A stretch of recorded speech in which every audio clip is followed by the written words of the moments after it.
Я вот прям на полном серьезе могу сказать, что вы сегодня раскрыли нам секрет еще одного сокровища Казанского Кремля. Спасибо.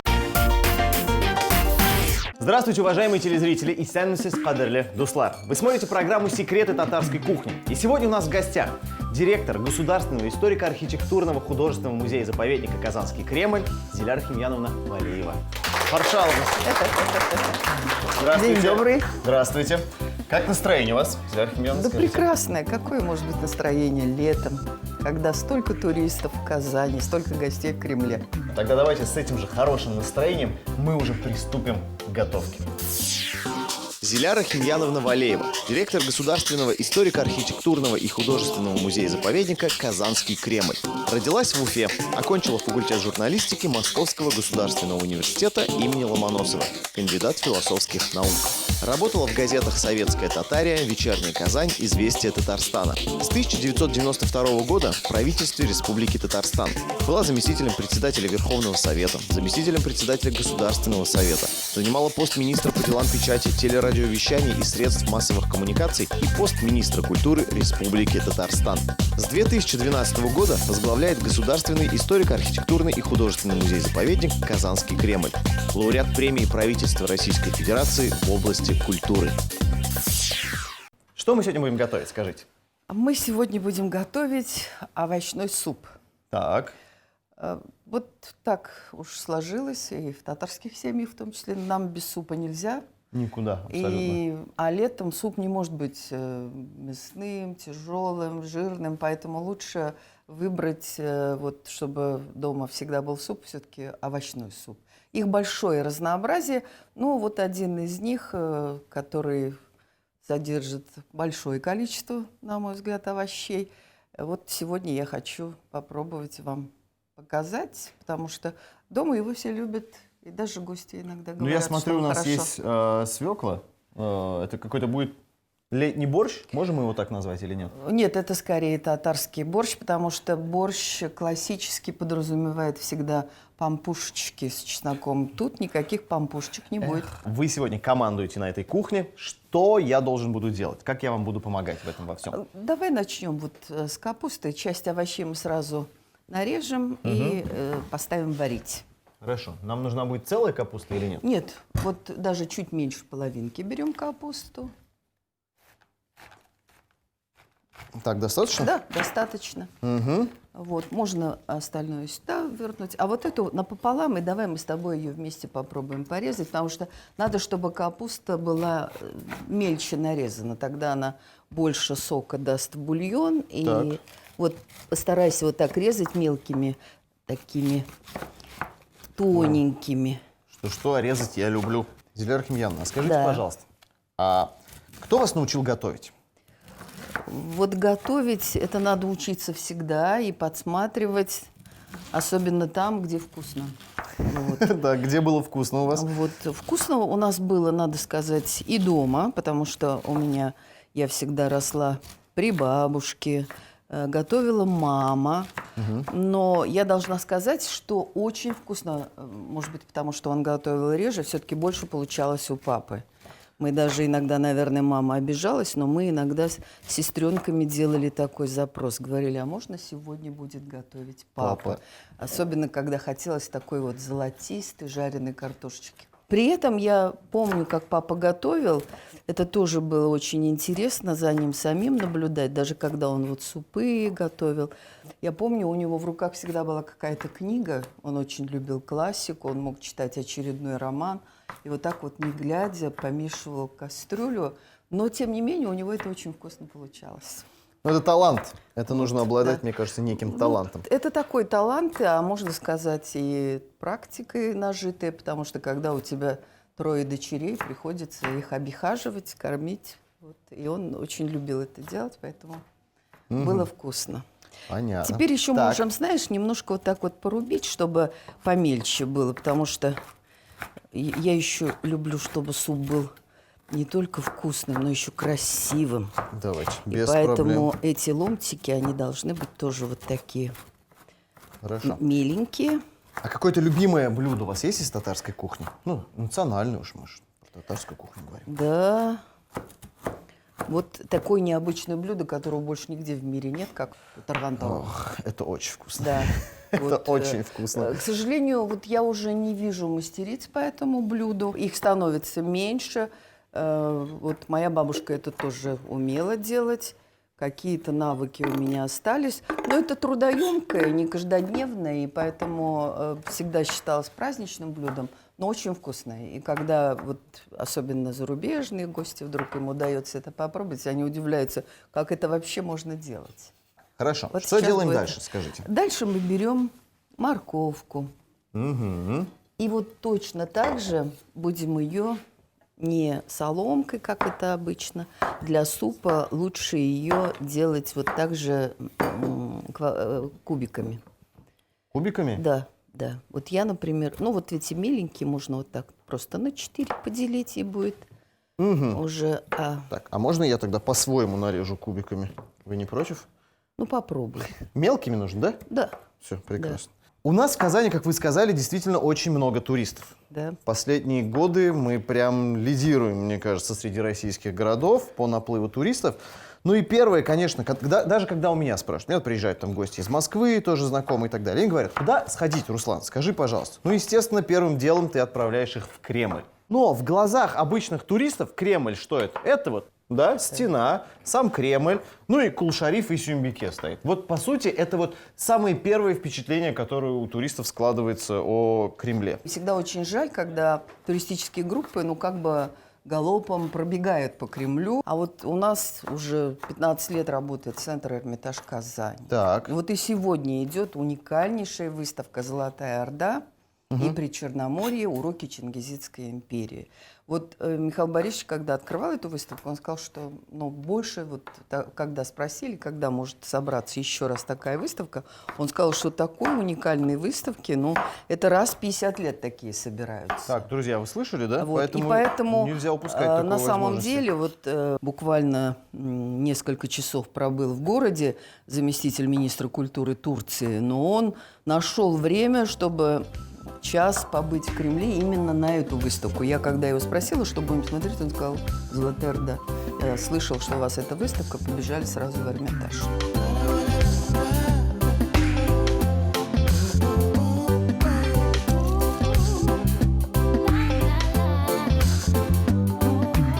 А сколько у нас вообще музеев на территории Кремля? У нас Помимо сегодня Эрмитажа? работает 5 музеев и 2 выставочных зала. Вот «Манеж» сегодня представляет одну из интереснейших выставок «Коран. Притяжение гармонии». Это выставка из наших фондов. Так. Она вообще редко бывает в городе, в республике, потому что она востребована. Уже сегодня на нее есть заявки на следующий год. Поедет она в Тюмень, поедет, возможно, еще и в одну из зарубежных стран. Это выставка, которая сложилась вот из коллекции, в свое время подарил нашему музею Шамиль Зинурович Закиров. Вот. И потом уже вот она прирастала подарками, которые нам привозили зарубежные гости. Самое, наверное, большее количество подарков вот передавал и президент республики тогда, когда ему в исламских государствах делают подарки, там вот Кораны. Ну, кроме Коранов, мы там представляем и Шамаили, татарское национальное искусство. Эта выставка специальная, потому что мы ее приурочили к 25-летию в этом году, 25 лет музею-заповеднику Казанский Кремль со дня образования. И это представляется не только искусство написания, печатания Коранов, история издания Коранов, но это еще и сопутствующие жанры, которые развивались, сама каллиграфия, искусство письма, и вот Шамаили, это цитаты тоже из Коранов, которые в каждом доме, конечно, были. Конечно. А искусство И Шамаили сегодня развивается. Вот мы недавно делали выставку современных художников. Это очень интересно.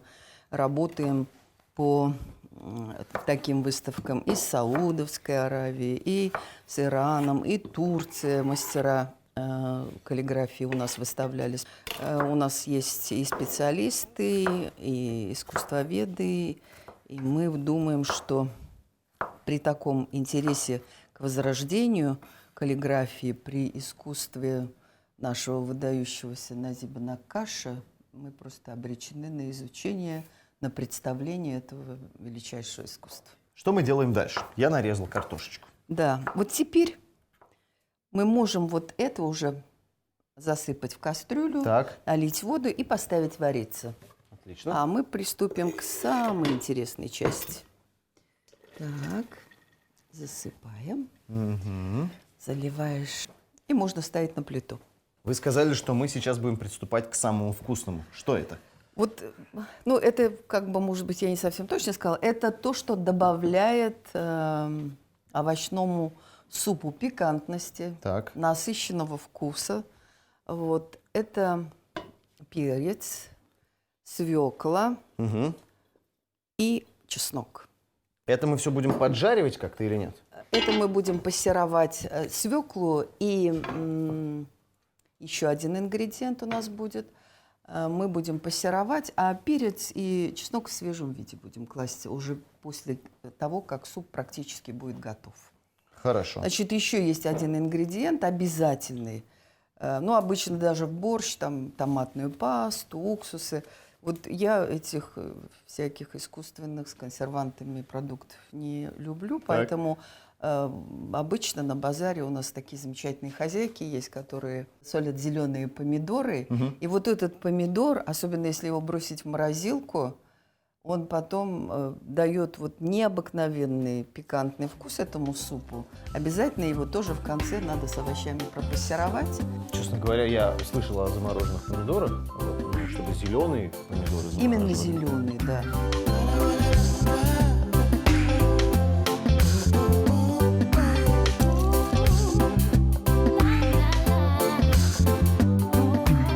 Диляра Архимьяновна, что мы делаем дальше, скажите? Дальше ты будешь свеклу натирать. Без проблем. Мы проговорили, что свекла запеченная. Так, да, свекла запеченная, не вареная. Да, не вареная, потому что она гораздо вкуснее, И витаминов чем больше там вареная. остается. Да, абсолютно, абсолютно. Поэтому сейчас поможешь натереть свеклу. Так, А я в это время перец буду готовить. Перец лучше брать, чтобы вкус, опять же, был более насыщенный, разный. То есть желтый и красный. Здесь нужно набрать вкуса понемногу от очень разных овощей. понятно, чтобы вкус был более Да. насыщенный. Скажите, пожалуйста, в какое время все-таки года, зимой, летом, весной или осенью, у нас туристов в Казанском Кремле больше? Нет какой-то такой статистики? Вот такая статистика, конечно, есть, но наша забота в том, чтобы у нас не было никаких времени затишья, что называется. Так, чтобы всегда был поток туристов. Есть пиковое время, лето, Мгм. но в принципе туристов в Кремле должно быть круглый год очень много. Получается, вы обеспечиваете то, чтобы каждый день, вот если в любой Да. день Да. ты захочешь пойти в Кремль, Да, да. всегда есть какая-то выставка. Во-первых, всегда есть какая-то выставка, и во-вторых, надо исходить из того, что эти выставки должны быть на разные вкусы. Ну, это да. Вот, это да. чтобы любой, кто пришел в Кремль, обязательно что-то нашел для себя. Очень много детских программ.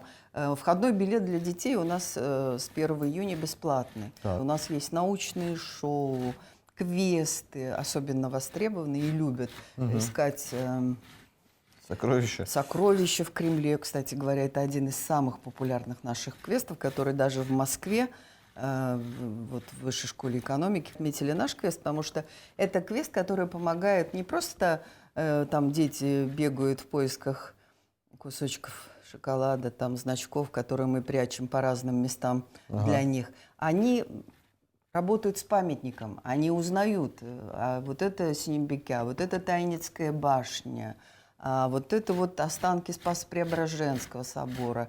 То есть это все помогает. А вот здесь вот Пушкин проходил, а вот здесь вот Екатерина Великая заходила, а вот здесь вот было дворцы Казанского ханства. И, конечно, вот здесь вот Все это носит еще такой... помогает. Это интерактивное обучение, можно сказать, практически квест, который переходит вот в такую увлекательную такое. образовательную программу. Да, это здорово. Друзья, на самом деле я сам неоднократно вместе с ребенком, вместе с семьей посещаю периодически все эти выставки. И хочу сказать, что это весьма доступно.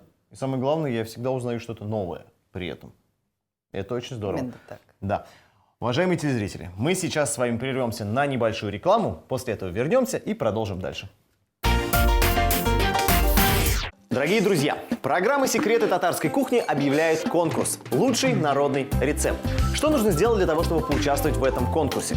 Видеорецепты и презентации своих любимых блюд загружайте в нашу группу ВКонтакте до 31 августа. В сентябре мы определим 2 финалистов с помощью зрительского голосования и пригласим их к нам сюда, в нашу студию, где они будут сражаться за звание победителя в конкурсе «Лучший народный рецепт». Всем участникам я желаю удачи, а все подробности смотрите в нашей группе ВКонтакте. Друзья, мы вернулись. Я напоминаю, что у нас сегодня в гостях директор музея-заповедник «Казанский Кремль» Диляра Химьяновна Валеева. И мы сегодня готовим татарский борщ, мы его так назвали. Так, что делаем дальше? Скажите. Вот помидоры нарезаем, потому что прежде чем на сковородку уже пассеровать свеклу, лучше еще сначала помидоры Мелко нарезаем? размесить. Сколько нам нужно помидоров? Также кубиками, давай парочку. Вот бульон у нас там закипает, его можно посолить. Я предпочитаю соль адыгейскую. С тех пор, как она у нас появилась, я обычно теперь всюду кладу адыгейскую соль, потому что это соль со всеми уже пряностями, со всеми специями, очень ароматная. Она сюда в самую пору. Ложечку? Да, потому что можно потом по вкусу каждый досолит. Диляра Химьяновна, скажите, пожалуйста, вы уже рассказали о том, какие выставки сейчас идут. А что предстоит? Какие выставки ожидаются? До конца года еще будет выставка в Маниже интересная. Мы ее привозим из Москвы, из музея Глинки. Она тоже такая интерактивная, я думаю, особенно будет для детей привлекательна. И в этом году одному из наших интереснейших художников, Ахсану Фатхуддинову, исполнилось бы 80 лет, ему юбилей. И мы совместно с Нижнекамским музеем, где открыт его картинная галерея, готовим совместную выставку, посвященную его творчеству. Я думаю, это будет очень интересно.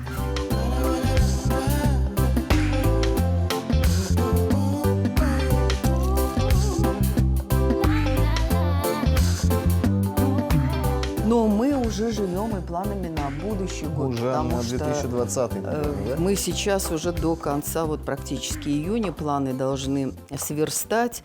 И особенно интересно то, что у нас предстоят несколько международных таких проектов. Один из них связан вот с сотрудничеством с Национальным музеем Финляндии. В Финляндии хранится одна из величайших коллекций, которая собиралась вот здесь, в Поволжье, в Казани, в Татарстане, купцом Заусайловым Василием Ивановичем.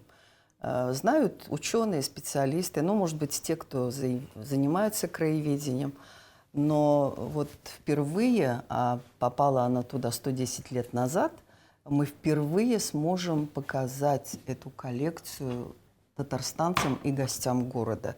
Это захватывающая история самого купца Заусайлова, который жил вот на улице ныне Баумана Проломной, будучи купцом, богатым наследником, учившийся у самого Бутлерова химии в университете, страстью его жизни стала археология. Он был любителем-археологом. Поскольку состояние его позволяло, он собрал по Поволжью практически краеведческую коллекцию, в которой тогдашние специалисты признавали, что его коллекция богаче, чем все вместе взятые российские коллекции тогдашних музеев. Диляра Химьяновна, скажите, я тут уже вот поставил сковородку, налил маслица. Да, теперь помидоры. А перчик мы уже потом, да? Да, перчик уже в Попозже. свежем виде можно по готовности бросить туда же. И буквально, поскольку и помидору недолго нужны, и свекла у нас готовы, буквально 5-7 минут пассеровать. Отлично. Так, дальше что мы будем делать, скажите? Поскольку у нас есть еще главная изюминка этого супа – зеленый помидор, ты мне поможешь его натереть? через терку. С удовольствием. Да, давай. Так. А я в это время буду готовить чеснок. Сколько нам нужно помидоров натирать сюда? Я думаю, что 4 как минимум, а потом еще посмотрим, по вкусу, может, добавим. Хорошо. Давай, добавляй. Так, прекрасно. Потому что важно удержать цвет свеклы. Чтобы она не стала бледной. Конечно. И так далее. Да. И сколько так еще нужно немножечко ее держать здесь? Совсем чуть-чуть уже можем выключать, А, потому да? что... Да. Диляра Химьяновна, скажите, пожалуйста, а как так вышло, что коллекция Заусайлова осталась в Финляндии и не вернулась обратно сюда к нам? Так случилось, что вот 32 года просуществовавший успешный финансовый дом Так. Заусайлова, к сожалению, стал банкротом. Угу. И коллекция вошла, как сейчас говорят, в конкурсную массу. Угу. Вот. И очень многие тогдашние ученые из университета просили там и в городскую казне, и в других местах, и обращались к богатым людям, чтобы все-таки сохранить, тем более сам Заусайлов об этом мечтал, чтобы коллекция осталась в Казани, и предлагал ее абсолютно за небольшие деньги. Но Так. даже этих денег не нашлось. Но финский ученый Тальгрен очень уважал наших специалистов, и он просто порекомендовал Национальному музею Финляндии купить эту коллекцию. И таким образом она оказалась в Финляндии. Это 11 тысяч предметов. И, конечно, мы очень благодарны Рустаму Нургалиевичу Минниханову, нашему президенту, потому что он был в Национальном музее Финляндии, он одобрил этот проект и поддержал. Так, я все заложил туда. Что дальше Теперь делаем, скажите? остается перец. Так, мы его тоже прямо туда Да. закладываем, да? Да. Давайте, помогу. Давай. Мгм. А чесночок тоже туда же мы делаем?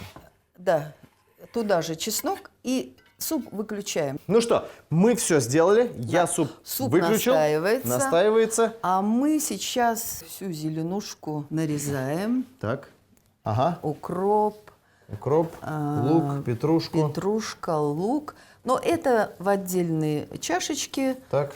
просто на стол, каждый себе добавляет. Но чтобы был еще вкус у этого супа, Так. давай ложечку сливочного масла Давайте. добавим. Еще один вопрос, который меня очень сильно интересует. Скажите, а какие-то новые технологии вы внедряете, нет, в ваши выставки? По поводу новых технологий лучше всего знают, конечно, дети, поскольку они бывают в Музее естественной истории. Так. У нас, правда, есть и дополненная реальность, и доисторический аквариум, где дети разговаривают с рыбками и кормят их.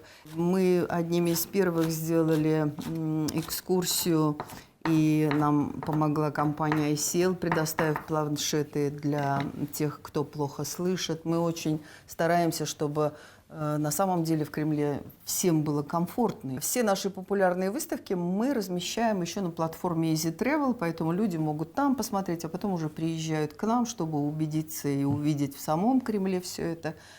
Все доступные сегодня технологии, конечно, надо осваивать, потому что без этого музею как заявить о себе?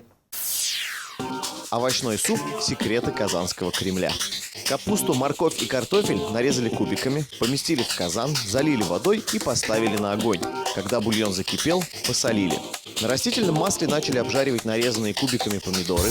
К ним добавили натертую на терке печеную свеклу и пассеровали минут 7. Затем добавили натертые соленые зеленые помидоры, которые предварительно заморозили. В овощной бульон добавили обжаренные овощи, нарезанные кубиками желтый и красный сладкий перец и порубленный чеснок. Немного поварили, выключили и дали время супу настояться. Диляра Химьяновна, все у нас готово. Давайте пробовать. Ну, еще последний штрих. Зелень. Так, Ну и, вам конечно, положить? сметану. Надо перемешать все. Да. Все перемешать. Так. Ну, согласись, что красиво. Ой, это очень красиво. Это цвет невероятный, какой-то рубиновый, гранатовый.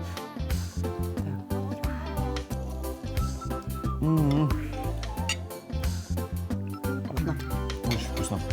Я вот прям на полном серьезе могу сказать, что вы сегодня раскрыли нам секрет еще одного сокровища Казанского Кремля. Спасибо.